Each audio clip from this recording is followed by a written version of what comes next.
Hey everybody, this is Everyday Commentary, and this is a Sweet Stuff Saturday. I'm going to take a look at two knives. One is the Oz Machine Roosevelt, and the other is an absolutely beautiful Holt Spectre full dress. This thing is gorgeous. These knives are on loan from my friend, Nick Shabazz. Hey everybody, Nick's here.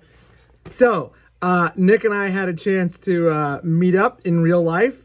And so the last couple of days, Nick and I have just been hanging out, looking at cool knives, talking about knives. And we went on a factory tour today that was pretty cool. And I just want to talk a little bit about some of the things that check that out. So, Nick, tell us a little bit about these two knives. So what we got here is we got the Roosevelt over here is it is sort of the arch hype knife at this point in time, right? This is a piece that I actually got on his books a while back for and ended up picking up, and I talked to him about the configuration and whatnot, and kind of said, hey, I want you to kind of show off a little bit, and so he did the hand rub blade. Did a kind of bougie Damascus backspacer and clip. And you can actually see that this guy has gotten a fair amount of use to it. I didn't even clean it off before I brought it up here. Whoops. But anyways, it's a great knife. And it's one that I haven't done a review on because you can't freaking buy one anyways, right? That's the biggest problem with it, is that it has caught fire in the knife community, so no one is willing to sell you one. But it's really good.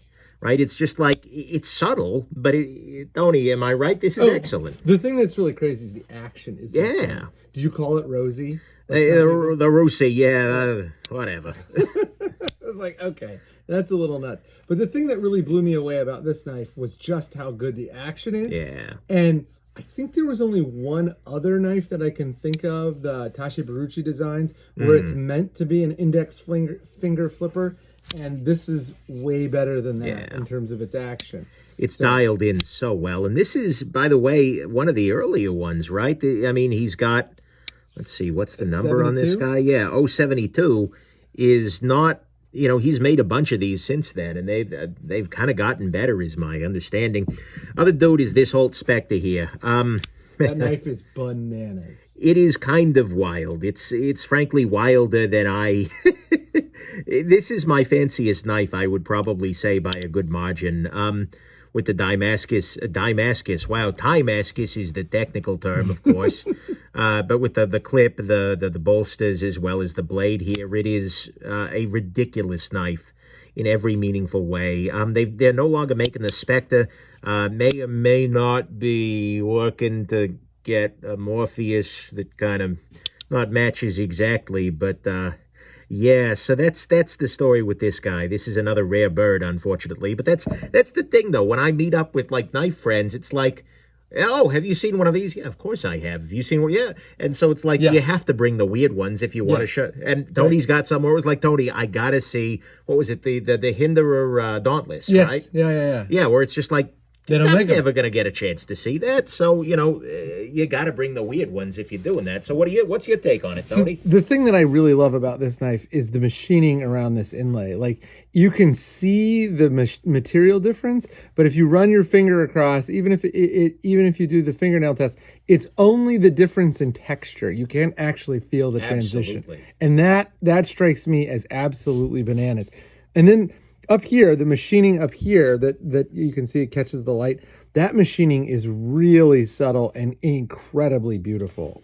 I think that maybe I'm off base here, but I kind of think that Angie Holt probably still wakes up screaming sometimes, thinking about making another one of these. Like, yeah. This is a spectacular piece. I mean, the detent is real crispy. I love me some crispy detents, and this is great. I mean, just incredible detents. Yeah, the Holts do amazing stuff. Some little subtle details that I like. The little blade channel here in the backspace here. Oh, that's great. And the fact that the clip. Now, this knife, how old is this knife? This knife has, I think I've had that since at least 2019, I would say. So that was before the impact of like the Pena reduction of this squared off back, the clip in the back. And so like them doing this, not a long time ago, but now 4 years ago, 3 years ago, really shows like how good and thoughtful the design is. Yeah. Everything about this clip, the spring tension is good. The front here is good. The profile here is good. And then the fact that it's not squared off is just wonderful. And I don't want to sound like a simp here, but on the thing that's often, especially from new makers, that I find people screw up is when you get a clip that is not titanium or that's not the material they usually make. A lot of people's first instinct, which would be mine if I were a machinist getting started, well, frankly still, would be to just make the same pattern that you make for every other clip out of a different material. But because they have different, modulus of springicity or whatever the term is. Modulus of elasticity? Thank you, that one. Then it just doesn't end up working right. So they had to in order to do a steel clip on this, because it's just Dama steel, they had to change the nature of the clip a little bit.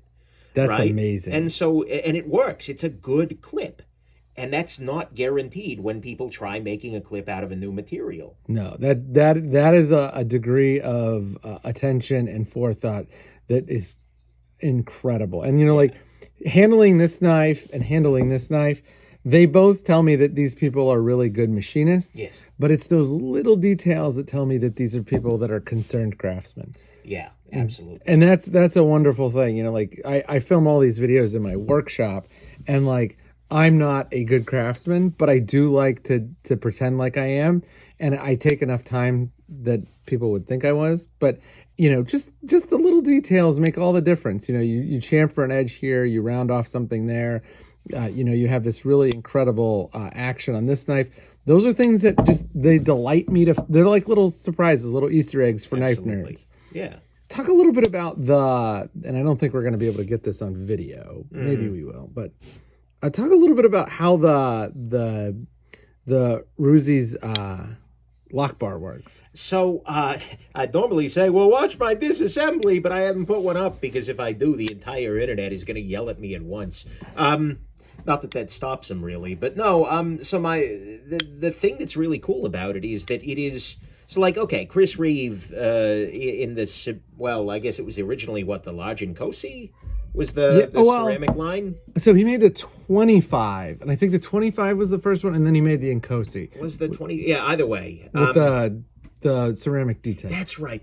Okay, I always get that. But anyways, so they have a ceramic ball that kind of sits at the end of the lock bar there, and it is actually spherical, right? So it actually goes into a hole, which is not only the detent, but it also goes into a groove in the blade, which makes it the lock bar interface, which means no lock stick, etc. So this has two of them mounted in a similar way with two independent detent holes. Get this on there? I don't think I can. Hold on, let me see if I can get this on there, because this is really bananas. When I saw this, when Nick showed me how this worked, I was just like, this cannot be for real. It may be a little better if you have the blade closed, because it brings the lock bar up a little more. Oh, there you go. So there's one. Yeah, and then there's two. Wow, that's so crazy. And so as a result, it's got this detent that it's got light lock bar pressure, right? But it's got a very crispy detent. Yes. Because it's got twice the force holding it back in. Do you think that was why they did it? I don't know about that, but that's the consequence. Oh, man. Were you surprised at how well this knife feels in the hand? Because it's not that complicated. No, and it's one of those good cases of like a very tall knife actually having its benefits, right? Like it is from the bottom of the handle to the top of it. It's relatively tall, but it's very thin. Well, okay, maybe not very thin. I don't have a Delica here to size pretty compare, thin. So I'm broken. Hold on, let's see. Hold on, do you have a Delica? No, I have a mini grip that I use for a size comparison. Oh, there we go. Perfect. Yeah. So it's still pretty thin. It's still pretty thin. I mean, this is not a thick knife, but by no it's means. not as thin as the other knife. We might be getting a visitor. Yep. I was bored, so I just wanted to come down here. Okay, you were bored, so you wanted to come down here? Yeah, because so this is like my bored place, but because I could just destroy stuff. All right, can you give us 1 second and then we can destroy stuff? Okay. All right, thanks, buddy. So well, it is a workshop, so it's kind of a board place. It is. Yes, that's true. That's true. Yeah. Oh, that's a great pun. Well, of life. on that note, I just want to say thanks for Nick. to coming out here. Yeah, of course. And thanks for sharing it. I'm gonna borrow this one and do a full review. This one I'm gonna send back because God forbid something happens to it in the mail. Yeah, that'd be. Yeah. I kind of want to text the Holtz like, hey, could you make me a replacement just to watch their blood pressure spike? Yeah, I don't want to do that. All right, well, thanks. This is my favorite Sweet Stuff Saturday I've ever made. And thanks everybody for watching. Check out the website. Check out Nick's stuff, and I'll see you around.